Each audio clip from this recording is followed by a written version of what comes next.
Miss Liz, tea time, yeah. Making a difference, one cup at a time. Tea time, yeah. Miss Liz, tea time, yeah. Making a difference, one cup at a time. Tea time, yeah. So be sure to grab your tea, grab a seat, and tune in to Miss Liz.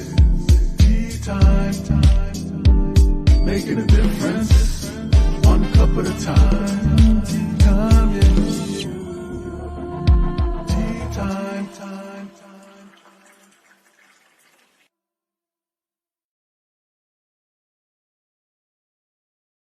Well, welcome to tea time. That's right, it's evening tea time. And of course, it's not a Thursday, it's a Tuesday, it's a Monday. I'm already rushing a week ahead here. It is Monday, and we have a rescheduled tea time. We have Donna Levin in the house, and we're going to be talking about her new book called The Talking Stick and all of that goodies, and some of her other books that she's had, and how she became a writer, all that good stuff. But before we get Donna in the studio, we're going to get you over to Miss Liz's YouTube channel. We're going to get you to ring that little doorbell and so get the notifications. And you can watch these tea times at any time during the day, morning, evening, when you're having a time with your family, a picnic party, and you want to hear something different. You want to turn on the radio and you want to listen to Tea Time with Miss Liz, because Miss Liz has all those incredible different kinds of teas out there. We do not serve the beverage tea in this house. We serve real life stories and words. And that's how we serve tea in the house of Miss Liz. So let's get the disclaimer out there. Let's get a little bit of bio on Donna. And then we're going to get Donna in here, and we're going to spill an incredible tea tonight. We're talking tenacious, empathetic, and aware. And we're going to get her to share all of that good stuff. So that's her tea tonight. So we're going to be doing that and a lot of other stuff. So the disclaimer for Miss Liz's Tea Time live show. Miss Liz, myself, is going live using StreamYard. Before leaving a comment, please grant StreamYard permission to see your name at StreamYard.com. Please be advised that the content brought forward for any Tea Time show hosted by myself, Miss Liz, is always brought forward in good faith. However, may bring forward dialogues and opinions that are not representative of my platform. The facts and information are perceived to be accurate at the giving time of airing. All tea time guests and audience participants are responsible for using their good judgment and taking any action that may relate to the discussion. The content brought forward may include discussions for some where they may be emotionally at risk. It's significant to know that this show is engaging in discussion forums only to offer and inspire awareness and connection, and it is not providing therapeutical advice. If you have any questions about the disclaimer or the panelist discussion, you may freely contact me, Miss Liz, through my email at bookingmissliz@gmail.com. Moving forward, should you choose to voluntarily participate in tonight's show in any aspect, I myself, Miss Liz, welcomes you. And should you decide that the show is not made for you at this time, I respect those wishes and will see you at a later show at a later date and time. And again, all tea time shows are done on Thursday, 3 p.m. and 7 p.m. Eastern Standard Time, unless it's a rescheduled tea time or a surprise tea time or some other goodies that are coming along the way, like special deliveries that will be coming in July. You'll see a little bit more when the press release gets released later this week for July's guest lineup. So now a little bit about my incredible guest, Donna Levin. Well, she's an experienced presenter with a demonstrated history of working in the writing and editing industry, skilled in fiction, editing, public speaking, journalism, and publication. Strong media communication, professional graduate from University of California, Hastings College of the Law. Donna Levin works included in Boston's University Howard Gottler, I'm going to get her to say it, Archival Research Center, and in the California State Library collection of California's novels. Donna Levin is the author of Extraordinary Means, California Streets, There's More Than One Way Home, and He Could Be Another Bill Gates. In April 2024, Sky House published her latest novel, The Talking Stick, a dramedy, I'm not sure how to say that word, I'll get her to say that one, about 4 women who discovered that some of their most cherished memories are romanticized versions of the truth. In addition to novels, Donna has published 2 books about writing, Get That Novel Started and Get That Novel Written, full with written digest books. For more on Donna's bio, go over to Miss Liz's Facebook page, check out her full bio there, and check out all Miss Liz's platforms. Her full bio is there. Let me get Donna in here and let's spill some tea together. Welcome, Donna. Hi, thank you so much for having me. You know, when that like goes on and it says it's live, I start to choke up. I don't know why every time I do it, but I'm just glad to have you here, Donna. So, Donna, let's get started with who is Donna as a little girl and who is Donna now? Donna as a little girl. Well, Donna as a little girl actually broke her femur bone at 5, when she was 5, which is, on my mind now since I just broke another bone. Donna as a little girl was a precocious reader. Donna was, by the time she was 5 and a half, she was the oldest of 3 girls. And I think she has oldest daughter syndrome, which is a new thing, something else we can be victimized by, frankly. But I love being the oldest. I was I was a big reader, but I was also a very big TV watcher. And when I was a little girl, there wasn't much TV to watch, but that didn't stop me. I just kind of planted myself in front of the screen for about 14 years. And the funny thing is that now that there are more options than I ever could have imagined as a child, now I can't find anything I want to watch. So that's Donna as a little girl. Was the second part? Who's Donna now? Who's Donna now? Who's Donna now?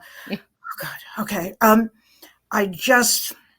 Donna is a big lover of Broadway musicals, and I just listened to the cast album for the musical Suffs, which won a couple of Tonys. Don't ask me exactly which ones. But not Best Musical. There's a conversation between 2 women. One says, we've been preparing this march for women to get the vote. We haven't slept for weeks. And the woman she's talking to says, I have 4 kids. I haven't slept for years. So I have 4 kids. They're grown now, so I'm getting a lot more sleep. I am pretty dedicated to writing. I'm a slow writer. I find it an agonizing process most of the time. Once in a while, there's like, she has a heart in her mouth, and I wasn't expecting that. Or, wow, I love the way these words sound together. But for the most part, I find it extremely difficult. But it's the one thing I've really I won't say it's the one thing I ever wanted to do, but as an adult, it's the only thing I've ever really been able to commit to and to, in a small way, succeed at that. And writing fiction, and now in later years teaching fiction, though I have things to say about that as well. So Donna, what got you into writing? How old were you when you started writing? Well, there are 2 ways to answer that question. One is I started as a child, and I started keeping a diary when I was 13, and I continued to do that for about 30 years, at which time, for some reason, I just no longer felt the need. In college, I wrote what I thought of as a novella. I can imagine it was pretty bad, but as far as, as making some kind of commitment to it and taking it seriously and being willing to take the risk of showing what I write to other people, the right people, that was in my late 20s, really. I had to really struggle to get to that point after having had a very discouraging experience at a writers' conference when I was 24. This was a writers' conference at Berkeley, and was run by an embittered academic named Leonard Michaels, who seemed it was his job to squash dreams, you could, by that definition, or just make sure that he got rid of anybody who might be, I don't know, competition for him, or what exactly I have some ideas about what his problem was. But he, at one meeting, at one workshop, he read a few paragraphs from a memoir that a woman had in the group had written. She'd poured her heart into it, whether it probably needed work. It, may not have ever gone on to be life-changing. But he said, they cut down trees to make paper. Some tree died in vain for this. And I was not even the direct recipient of this needless cruelty, but I was young and insecure. And by the way, now I'm old and insecure. So I didn't write for several years and many sessions of therapy after that. And looking back in later years, this professor wasn't even that good a teacher. I mean, besides the needless cruelty, he was very much into the way words sounded together, which is is very important in fiction. But he didn't really know anything about plot or point of view or conflict or anything. He just, he maybe should have been a poet, but I don't mind telling this story and trashing it because it really, some years later, when I found a good mentor, whose name was Leonard Bishop, that was when I formed the idea that someday I would like to teach fiction writing myself too, and pass on a more positive message, which isn't that, hey, writing is easy and people will flock to your door, because neither is true. But rather, Leonard Bishop used to say, your novels aren't publishable yet because they're not finished yet. Keep going. And he seemed to think that writing a novel was the most important thing that anyone could do, and the only thing that anyone should do also. And even back then, I thought, well, we also need firefighters and emergency room nurses. But I needed to hear that then. So I was very grateful for that. And I wanted to pass that on to other people. Well, I think it's really important, Donna, that you learn, right, from different people, right? Some are mentors and some are people that guide us and say, oh, I don't know if I would want to ever take this again, and we learn lessons, right, in life that push us to move forward in life. And like you just said, you're insecure as an adult still. I don't think you're really insecure. Are you insecure, Donna? I'm extremely insecure. And I don't have great self-esteem. I'm very introverted, extremely introverted, which is a good thing for a writer, actually, because you have to spend so much time alone. Yeah. But I find interacting with people often just exhausting. And then, during that time, I'm always thinking, okay, well, when this is over and I'm alone again, then things will be good. And there are people I love very much, but I just trust me. So Donna, you mentioned that you were a slow writer, right? I've never heard that expression before. Slow writer? Yeah. Do you want to get into that a little bit? Well, sure. I mean, it's if a book is good, it will, and good is a very subjective concept. It will look like it wrote itself. Somebody said to me, actually, the talking stick, it looks like it just came ready-made. And it did not. It was a lot of trial and error, a lot of brainstorming, a lot of stuff that got thrown out. And wow, just even with emails, I'm kind of slow. But with fiction, I'm really slow, because all writers, I think, have some voices in their heads. We call it the inner critic, that say, this has been done before. No one will be interested in this. You don't have enough education to write. If you were going to, quote unquote, make it, you would have made it by now. This constant thing. And then some people have it harder than others with that. Some people just can't write, can't overcome it and stop writing. And I think most of us, you just kind of learn to live with it. And you finding supportive people is really, really important. People who get it, people who understand that you're doing this thing that makes no sense. We don't need more novels. I want to talk about this book, The Talking Stick, because when I looked up The Talking Stick, I wanted to try and understand it a little bit more. When Bruce sent me a submission to be on Tea Time, I was like, oh, this sounds interesting. So The Talking Stick, from what I found out, it was ancient stick that gave messages. Now, is this what the book is based on? Because I found a lot of different things. I found the woman. It's also where did I put it? I wrote it here. Rebuilding yourself after life crisis. So you want to share a little bit about the book on the talking stick? Oh, please. Of course. It's fine.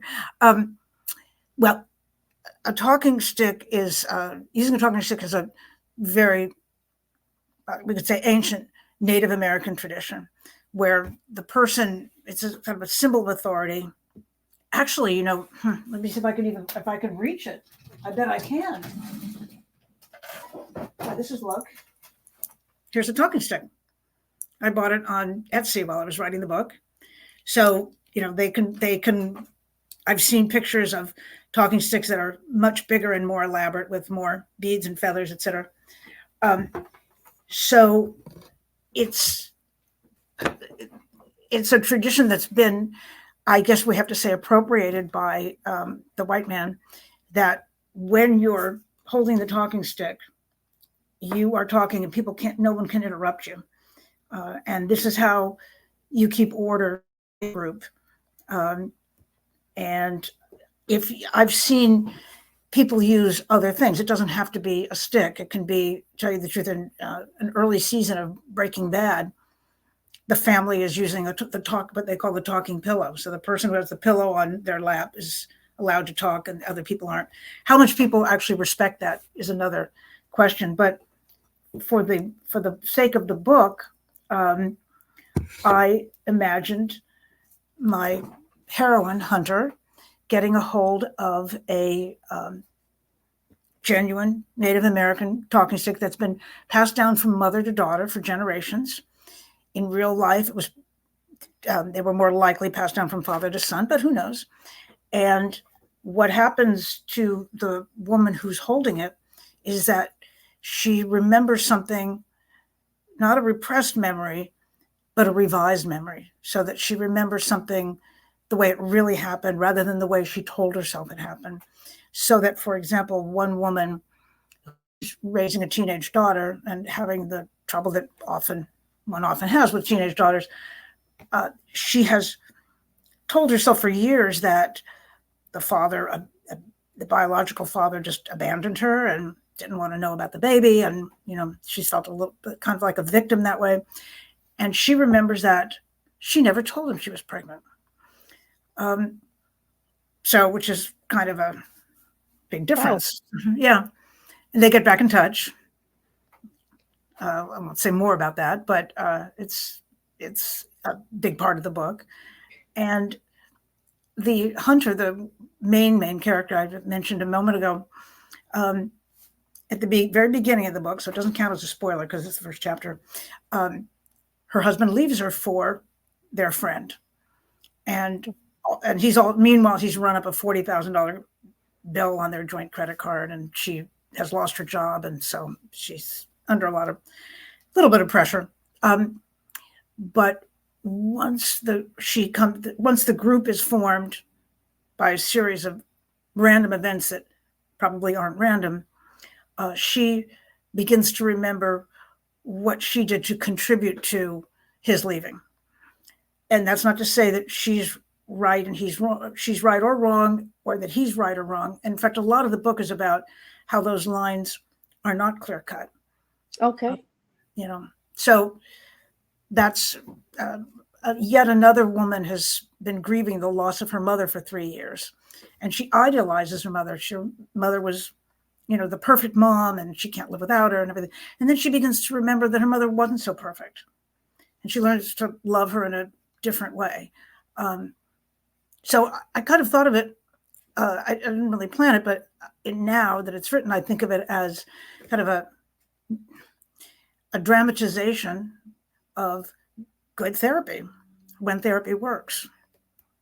So the four characters, the four women in the book, did they know each other prior to this engagement, or Yeah. is it like a group, like they met at a camp, or like how do they get together? Can you give that a little out, Yeah, or sure. Well, Hunter, desperate for money, as I described a minute ago, goes to a local flea market on Treasure Island, which is, the book is set almost entirely in Marin and then a little bit in other parts of the Bay Area. So Treasure Island is our man-made island in the middle of San Francisco Bay.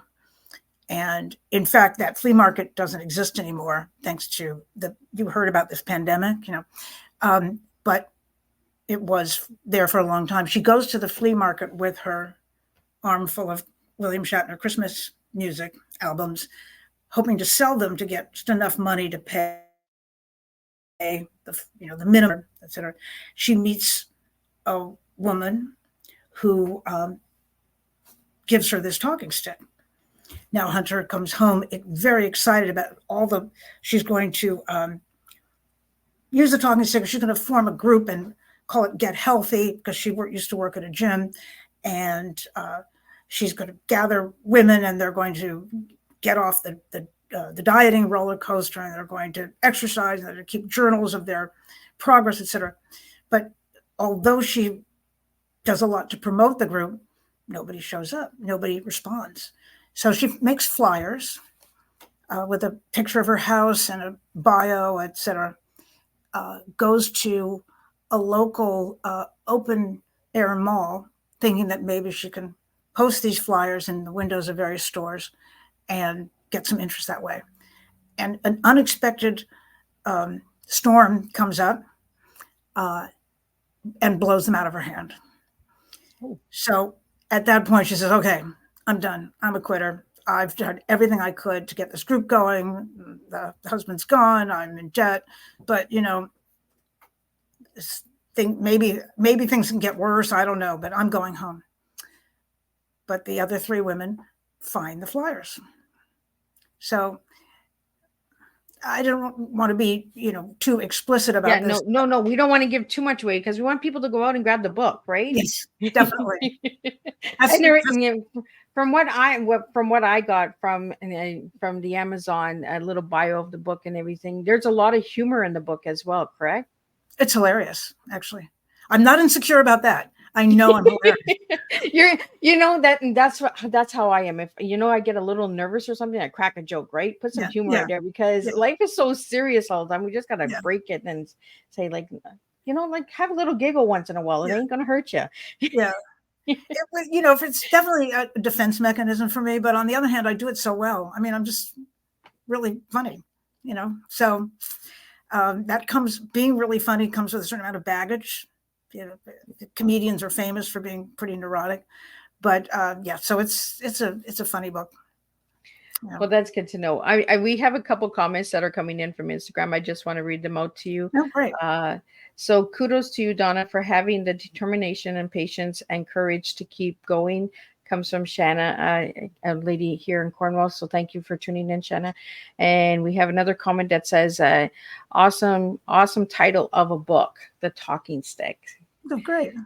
So how did you get the title?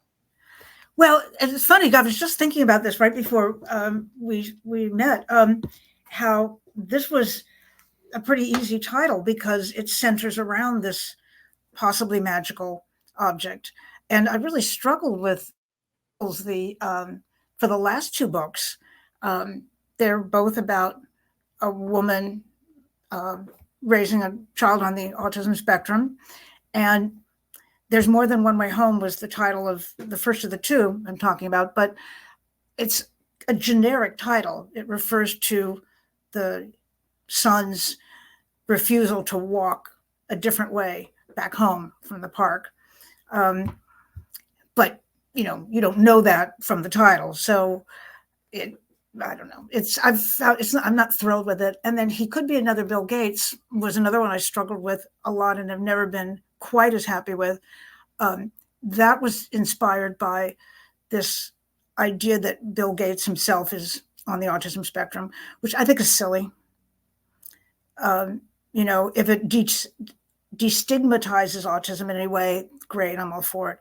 But this idea that everybody's just flocking to claim autism, those of us who've had to deal with it one-on-one, I don't know. Again, the destigmatization, I need help saying that, obviously, Yep. Is good. But so somebody in that book says of the woman's then teenage son, well, he could be another Bill Gates. He could change the world. He could invent something that another generation of computers and make $1 billion. And isn't that nice? But but the talking stick, that was sort of an obvious one because it all centers around what happens when people hold the talking stick. So, and there's some fun things that happen when they hold that talking stick, but you really got to go get the book, because it's really like I read a little bit. I don't want to give too much away either because I read some of it, and I think it's really incredible how you brought the humor into the book, and we need that in storytelling. We don't have enough humor out there. We have so much serious. So Donna, the book that you just mentioned about Bill Gates, when I seen that, I was like, oh, okay. And it is true. But if it does help to destigmatize autism and that, I'm all for it as well. But it takes away from people who actually live it and go through it. right. And if we just put diagnosis on everyone just to get them out of the doctor's office, or like, we're not doing any good there either. So Yeah, that's how I feel. It's Yeah. it's cool to be autistic now. I think Jerry Seinfeld briefly claimed, etc. But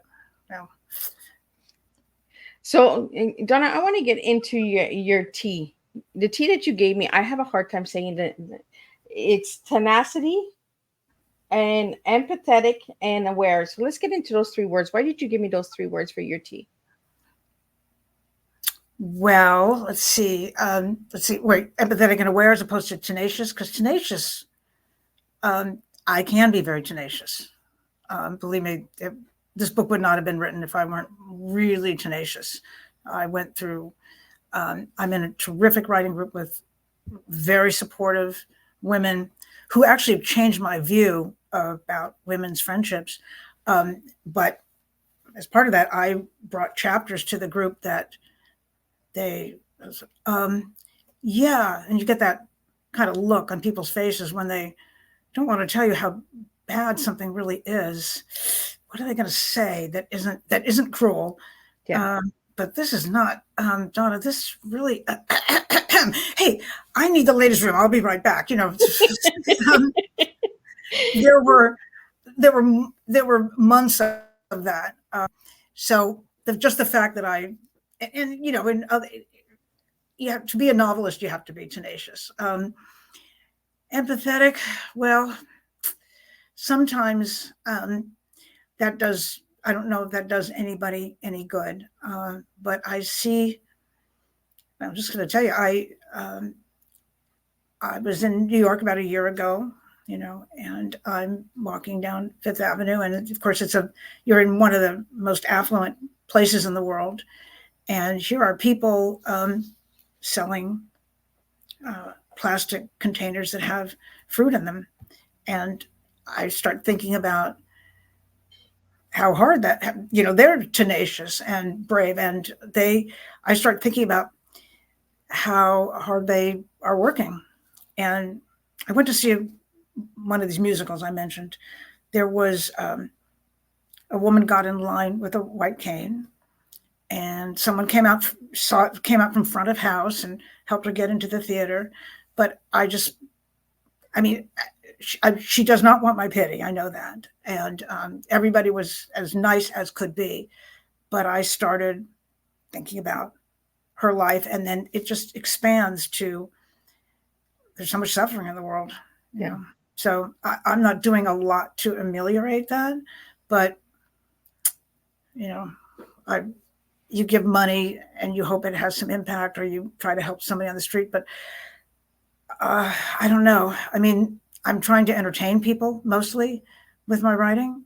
If it makes people think sometimes, that's great. I would love that. I'm not going to assume that, but I would like it. And aware. Well, sometimes I feel a little too aware. Sometimes seeing all those things and think can be overwhelming at times.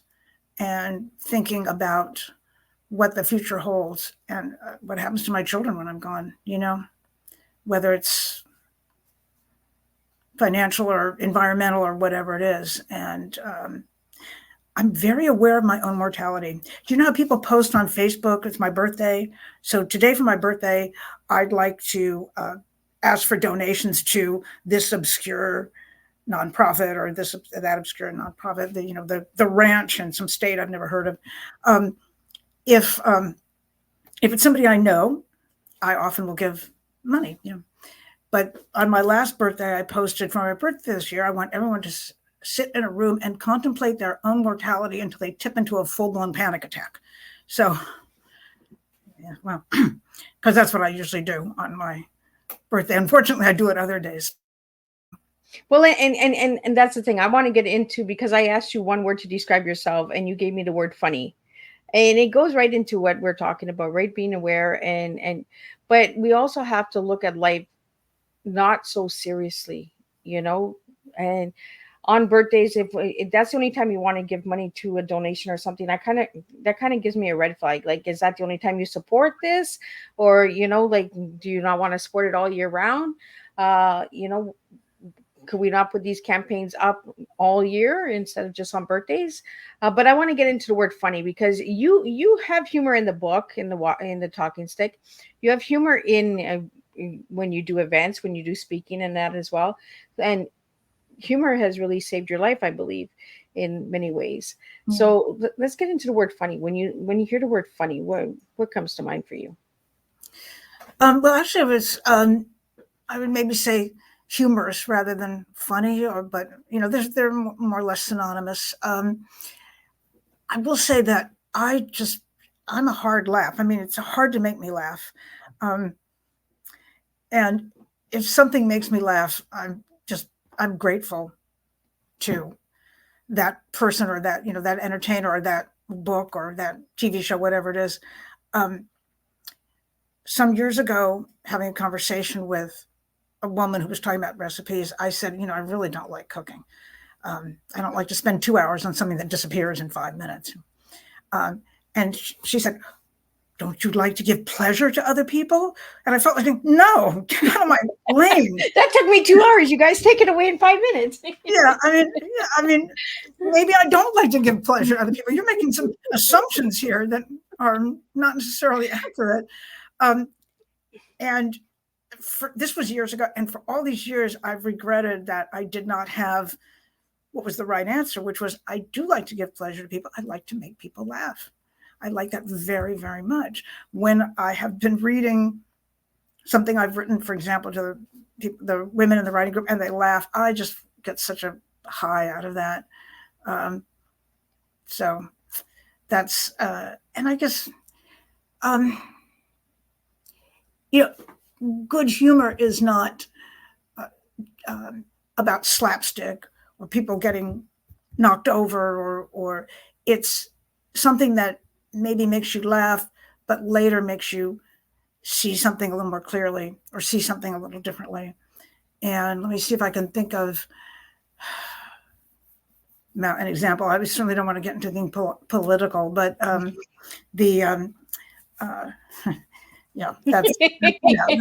a tough one. But it's a very Jewish thing. Being able to laugh at ourselves. I'm not going to, it certainly doesn't belong to Jewish people by any means, but it's certainly part of my tradition and part of my upbringing and part of my culture. So, that we just, going to make fun of ourselves. When you're a Jew all the way, from your first kosher hot dog to your final oy vey. I just saw that just recently. So, Well, we need humor in life, and I like that you changed the word from funny to humor, because we're having a lot of humor here tonight on tonight's tea time. Now I want to get into a few other things. We're going to switch it up a little bit, and we're going to go back to the talking stick. The talking stick. How did you build the characters? Are they somebody you know? Are you one of the characters? Like, do you hide yourself in your novels? Like, I think I'm all the characters, at least to some extent.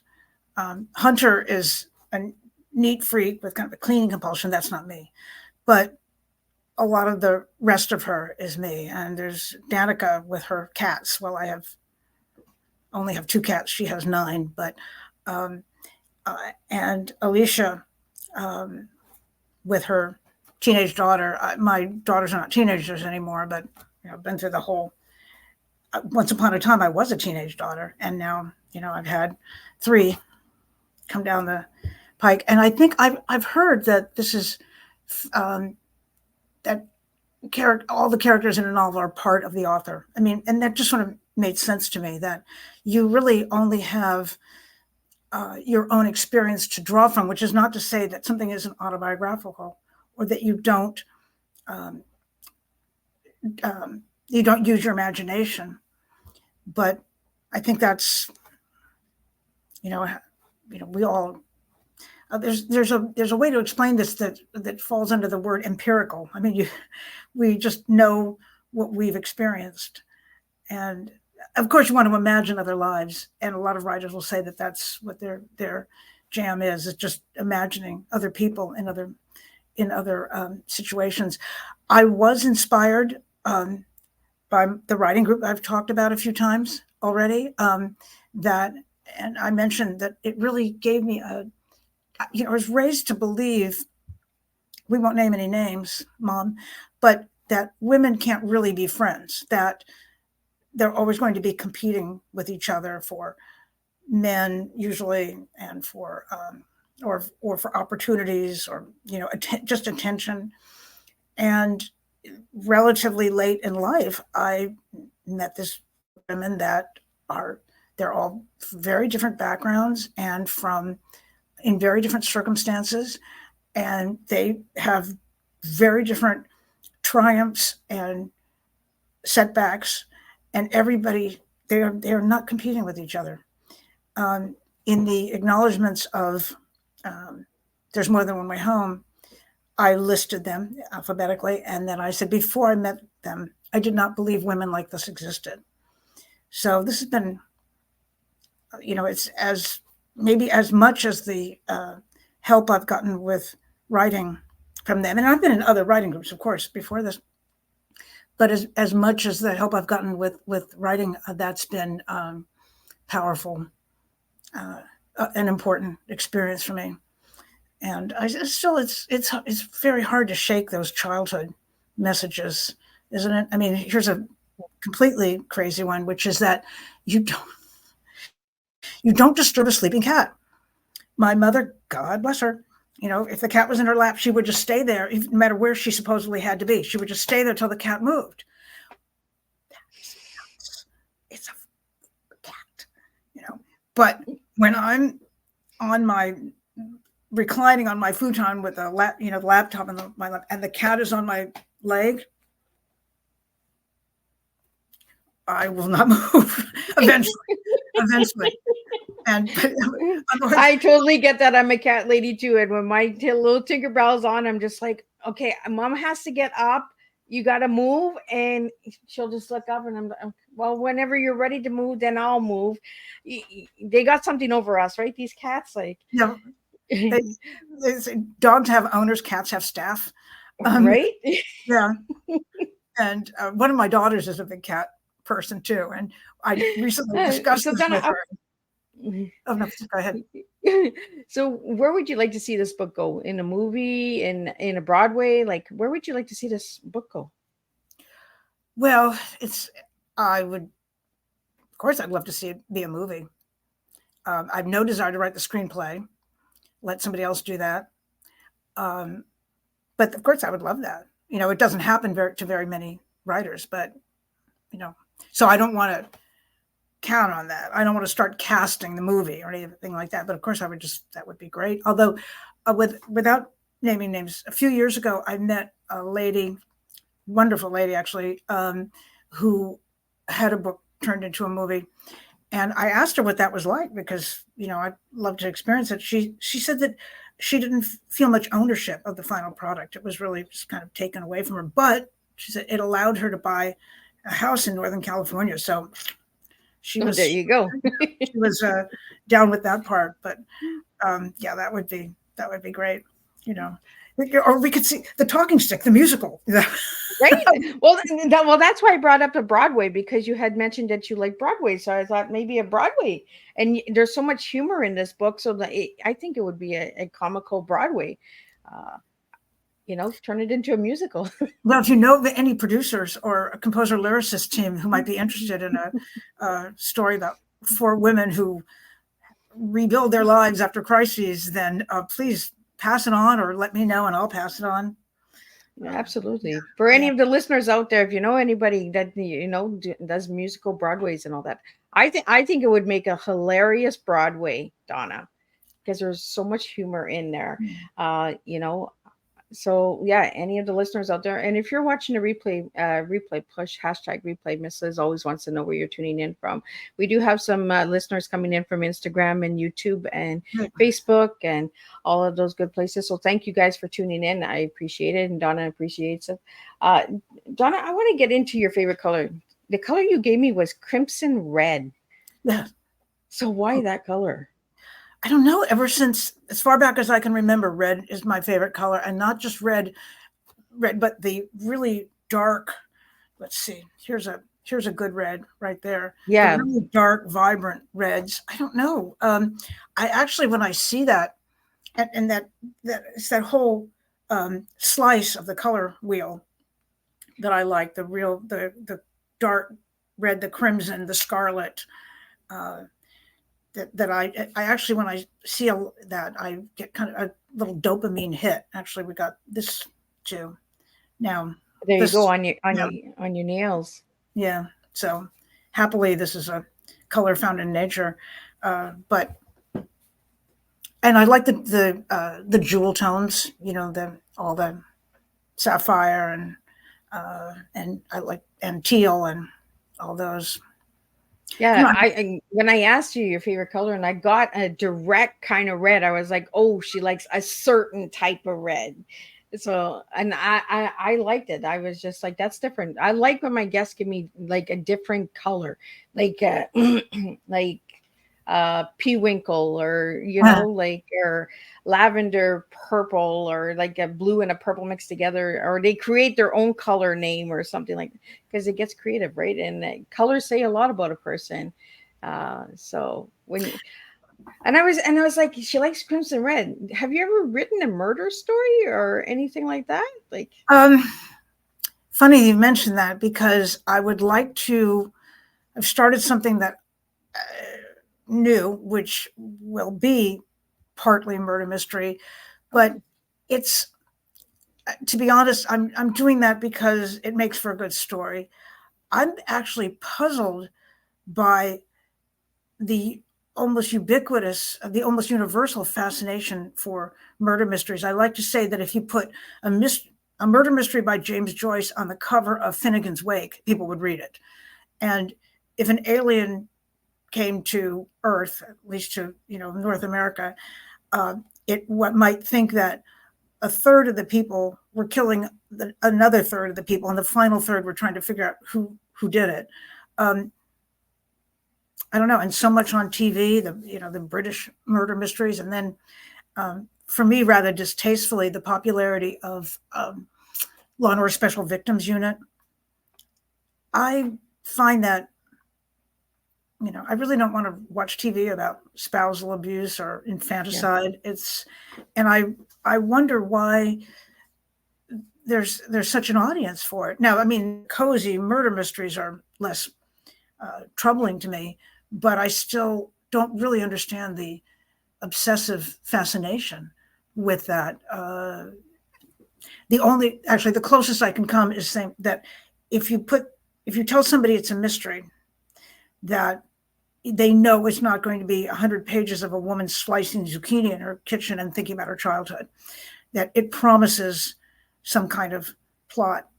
Yeah. I actually just a few days ago finished reading what was billed as a psychological thriller. I won't mention the author, but she has written a whole series of these psychological thrillers, and they center around clueless masochistic women and sadistic men. And I think what they promise is this fast shuffling plot where you don't know who the good guy or the bad guy is, and each keeps changing around everything. I understand that people want a fast moving plot, and to change, I think The Talking Stick has a relatively fast moving plot, but I finished this book and felt a little worse about myself and the world, that people want to read about women letting themselves be abused. It wasn't over the top. There's no physical abuse, but there's a repeat pattern of this man manipulating a woman and how she keeps justifying that's okay, and he's so hot, and he was nice yesterday, and everything. And there's no moment in which she finally says, "I'm wrong to be living this way." There's just that.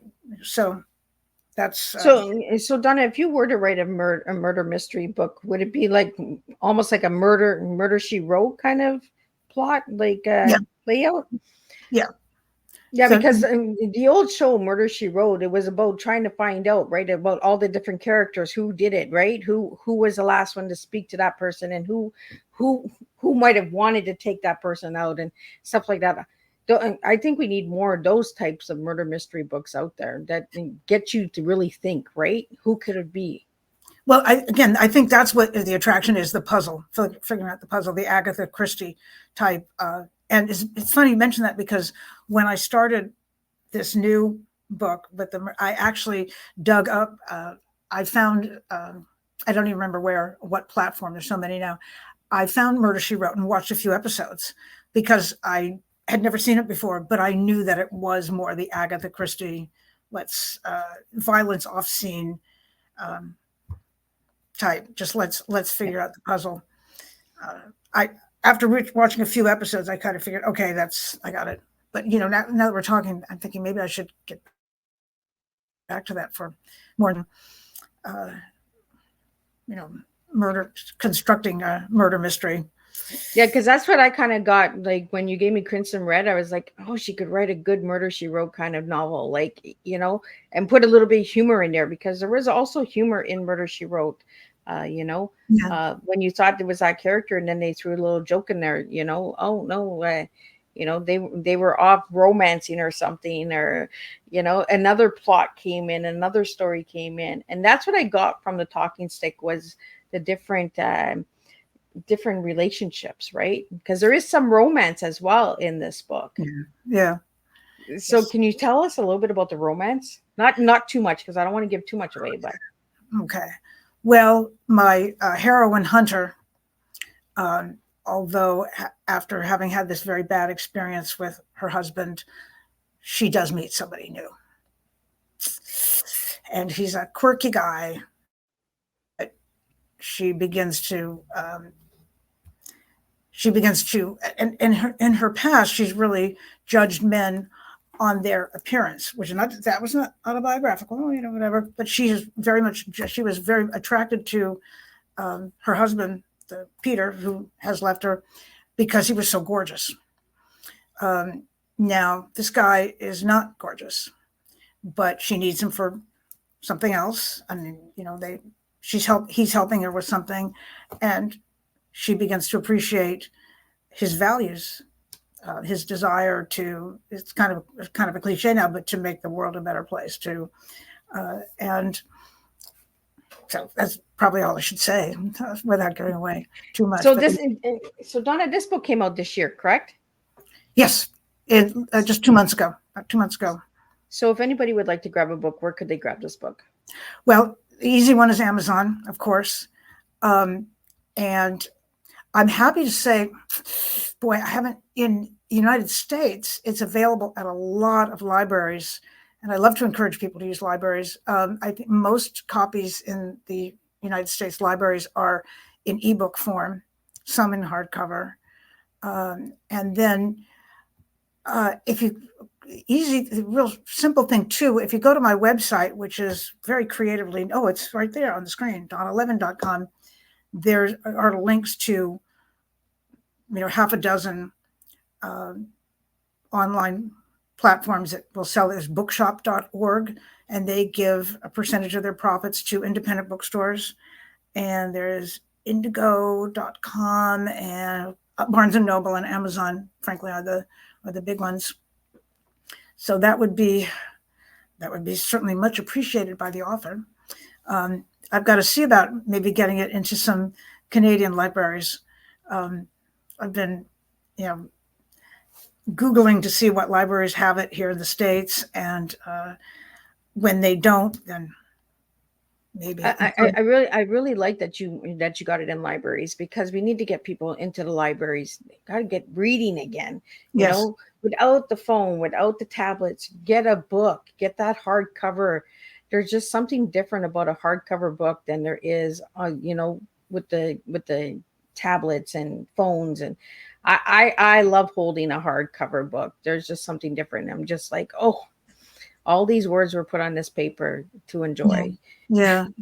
And people tell me, they like the smell of a book, and the weight of a book. And the talking stick has it's not a tome, but it has some heft to it. And it's a beautiful cover. Oh, wow. Why didn't I have a copy of it right to hand? No, I don't have one that I can absolutely reach. Beautiful cover. I've got to remember that for next time, just to have something to hold up. And I just recently read a long essay by a writer named Joseph Epstein called The Novel Who Needs It. And he takes the position that the novel really holds a special place in our culture, in it has a territory that movies and TV and nonfiction don't have, that it allows us to empathize with other people, to imagine other lives, to speak the truth rather than just facts. Anyway, he was making a plug for the novel as a form, so I was all for it. Well, and there's just something different when you're holding a book, right? You just get into the book. When you're holding the phone, then a message comes on and you got to check the message, and an email comes in, and but when you're holding that hardcover book, you're just in that book. You're just in that moment, and then you see and you can visualize it. When I have Kindle, I read some of the books on, on audiobooks and stuff, but I just love holding that book and feeling the story and the weight that went into the book and the time, and that it took to write the book. So how long did it take to write the talking stick? 5 years. Oh, wow. Yeah.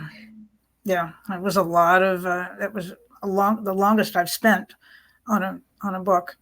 And it was as I said early on, a lot of trial and error. I wanted to say before, though, when reading, if I'm enjoying a book, I read very slowly, because I will stop and reread a sentence, and I will take time to imagine the action, and put the characters in space and imagine what they look like beyond what the author has told me. And then there are books that, I start skimming, because they're not engaging all of me, and they're not telling us. They're not telling a story. They're not telling a story. Or actually, no, I take that back. They are telling a story, but that's all they're doing. They're not making me, so I'm just skimming to find out what happens, but I'm not really engaging with the characters. Yeah. So, yeah. I used to do that in school when we had to do book reports. Skim through a book, read the first, the middle, and the end, and then the back. And I would do my book report on that. if it was a book that I didn't really want to read, and there was this one book in grade 8 that I had to read about seals and killing seals and taking the oil, and I don't like cruelty to animals, and I just couldn't do it. I was just like, I'll get an F on this report because I don't even want to read this book, right? And so, any future plans for any new books coming out this year or next year, Donna, for you? Well, this was my one book for this year, but I have gotten pretty deeply into a new novel. It's, that what keeps me going is the fantasy that the next one will be easy, and I'm always wrong. It remains a fantasy, and this new book, I'd like to write about what they now call DID, dissociative identity disorder. You'll know it from, the Three Faces of Eve and the movie Split, and and the United States of Terra. It's a fascinating phenomenon, just fascinating to me. So I don't know if I can do justice to it or not. I think there's what I'm finding, for one thing, is there's a very vocal, active community of people with DID, and the idea that with therapy, all these alters come together to a cohesive, personality, for lack of a better word, is actually very rare. What people work through in therapy is forming a system where these alters work together. One alter goes to work. One alter puts the kids to bed. One alter cooks. Hopefully it's not me, but that seems to be really, and breaking down what they call the amnesic barrier, so that you don't have a host who doesn't know what's going on, or you don't have a host who's losing time, who's in the grocery store 1 minute and then wakes up in another state a day later and has no idea what's happened. So the therapy really is about addressing that. And it's actually rare that you get the, end of, oh, okay, I'm me and all my alters are gone. And Yeah. it's Well, okay. I find it really interesting that you brought that up, DID, because I was diagnosed with that in 2007. Really? Yeah. And there's a lot of stories out there that make us look like we're monsters, and we're not monsters. We do have these different alters and voices and stuff. And then when we start to heal and start to understand the different alters, then we come as one. So I hope I really want to look forward to getting that book. So when that book comes out, you let me know, Donna, because I would love to read it. There's a lot of movies and books out there on DID that misdiagnose and represented wrongly. And for people that live with it, it kind of makes us look like you don't understand the illness at all, right? When you're Yeah. coming, we're just monster in this.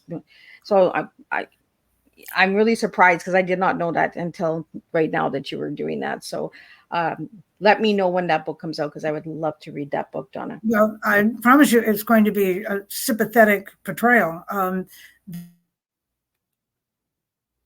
I've already, as you now know, I'm just really disgusted by violence against women as entertainment. But the DID community that movie is anathema to them. A person with DID is more likely to be a danger to themselves than to anybody else. So, and I know it's generally it's caused by childhood trauma, which is another, thing we don't need to get into. But yeah, it's apparently that it's much more common than, I've heard vloggers say that the same percentage of people who have red hair. I kind of have red hair, but I cheated. I'm originally a strawberry blonde, but I went dark.